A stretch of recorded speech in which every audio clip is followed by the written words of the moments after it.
ఓ దేవుడిగా ఉండాల్సినటువంటి ఆయన దైవత్వాన్ని వదులుకొని తండ్రిగా వచ్చాడు. తండ్రిగా ఉండాల్సినటువంటి ఆయన తండ్రిలాగా ఆదరిస్తున్నటువంటి దేవుడు చివరికి అన్నాడు, నేను తండ్రి కాదయ్యా, మీకు నేను స్నేహితుడు అన్నాడు. హల్లెలూయా.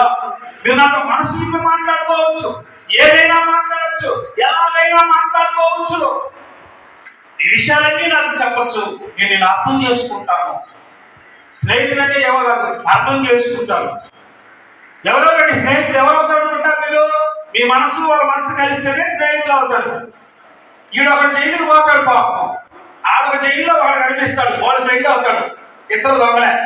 వచ్చిన తర్వాత వాళ్ళు పెద్ద మాఫియా ఏర్పాటు చేస్తారు. ఫ్రెండ్స్ అంటే ఎవరు అనుకుంటున్నారు? ఫ్రెండ్స్ అవ్వాలంటే మనసులు కలవాలి, మనసులు కలిస్తేనే ఫ్రెండ్ అవుతాడు. యేసు ప్రభువు పాపులతో స్నేహం చేయడానికి ఇష్టపడ్డాడు, అంటే వాళ్ళు అర్థం చేసుకోవడానికి ఇష్టపడ్డాడు.